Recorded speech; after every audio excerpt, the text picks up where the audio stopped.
Perkenalkan, nama saya Agus Putra, NIM 196121102, kelas A3. Di sini saya akan mempresentasikan bangunan kolonial. Di sini saya memilih bangunan Villa Sola yang berada di Bandung. Pertama, Villa Sola. Ringkasan. Villa Sola adalah sebuah bangunan adiko di bagian utara Bandung, ibu kota provinsi Jawa Barat, Indonesia. Menghadap ke lembah dengan pemandangan kota, Villa Sola selesai dibangun pada tahun 1933 oleh arsitek Belanda Wolf Schoenmaker untuk Taipan Media Belanda Dominic William Breity, pendiri agen Press Anita di Hindia Belanda. Tujuan awal bangunan itu adalah untuk rumah pribadi Breity, tetapi kemudian diubah menjadi hotel setelah kematiannya dan sekarang berfungsi sebagai kantor rektorat Universitas Pendidikan Indonesia. Selanjutnya, analisis dan interpretasi objek apresiasi. Karakteristik.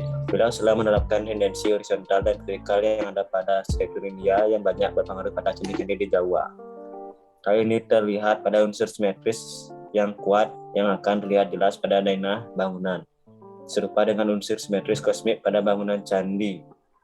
Estetika simetris Villa Sola ini diperkuat dengan adanya taman memanjang di depan gedung yang mengarah ke pusat kota di arah selatan dan gunung Tangkuban Perahu ke arah lainnya. Selanjutnya, bentuk bangunan. Bentuk bangunan melengkung-lengkung membentuk seperempat lingkaran. Secara keseluruhan, bangunan dan taman bagaikan air bergelombang yang timbul karena benda jatuh dari atasnya, sehingga gedung ini merupakan penyesuaian arsitektural antara bangunan terhadap lingkungan. Lalu ada wujud bangunan. Yang pertama, bangunan utama. Villa Sola memiliki luas 12.000 meter persegi dan didirikan di atas lahan seluas 7,5 hektar, terdiri dari 4 lantai, yang mana lantai paling bawah memiliki lebih rendah dari jalan dikarenakan topografi yang tidak rata.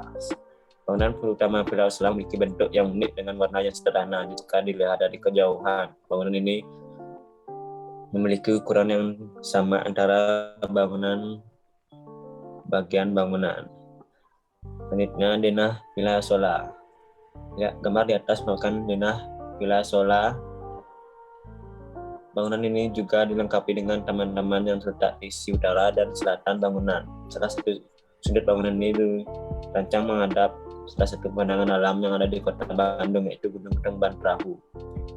Lalu ada villa dari masa ke masa. Gambar di atas merupakan Villa Sola dari masa ke masa. Dua gambar di bagian atas merupakan Villa Sola yang tidak lama setelah pembangunannya selesai, yaitu pada tahun 1934, sedangkan gambar di bagian bawah kiri merupakan bangunan pada tahun 2002, dan gambar di sebelah kanan merupakan bangunan pada tahun 1983. Wujud bangunan. Yang pertama, bentuk lengkung dan silindris. Lengkungan pada bagian bangunan seolah-olah memiliki ukuran derajat yang sama jumlahnya. Kelengkungan yang dimiliki oleh Villa Sola terletak pada salah satu sudut bangunan. Kaca-kaca pada bangunan pun dibuat melengkung dengan bentuk yang menyorot ke dalam bangunan. Kedua, bentuk dinding. Permukaan dinding yang halus dan pemilihan warna yang sederhana dan efisien. Tekstur dinding Villa Sola terasa halus tanpa adanya motif-motif menonjol pada dinding bangunan. Penggunaan satu warna untuk dinding bangunan yaitu berwarna putih memberikan kesan yang sederhana dan lebih efisien karena tidak memerlukan warna cat lain. Kedua hal tersebut merupakan ciri Art Deco yang cenderung mengedepankan kesederhanaan dalam setiap perancangan.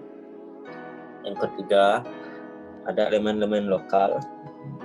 Masukkan unsur lokal sebagai ciri khasnya, karena juga dibuat berundak-undak seperti candi di Jawa. Selain adanya unsur tersebut, bangunan ini juga mengadaptasi iklim tropis Indonesia, yaitu menggunakan kaca yang banyak serta adanya kanopi untuk mengalirkan udara dan sinar matahari masuk dalam bangunan.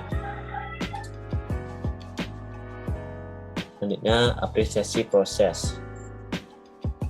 Di sini ada beberapa proses perancangan dalam pembangunan Villa Sola.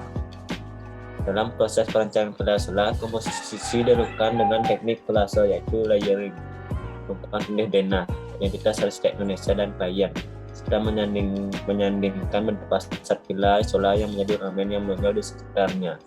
Hingga beberapa aspek dipertimbangkan oleh Schoenmaker dalam mendesain Villa Sola agar makna bangunannya tetap ada sampai sekarang. Penggunaan komposisi elemen konseptual teknik juga mempengaruhi kesinambungan makna bangunan. Selanjutnya, apresiasi makna.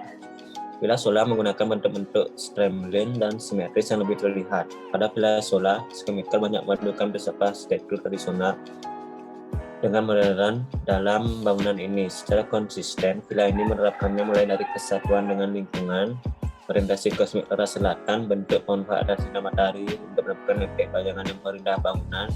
Saat villa Sola mulai dibangun, estetika ergo yang semula hanya sebuah penerapan garis-garis bintang geometris dengan sentuhan estetika golden section yang diterapkan pada desain hotel kemudian berkembang menjadi bentuk organik streamline. Streamline ini muncul seiring dengan berkembangnya teknologi yang menginspirasi Art Deco pada tahun 1930-an.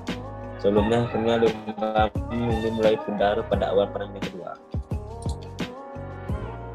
Selanjutnya, apresiasi makna.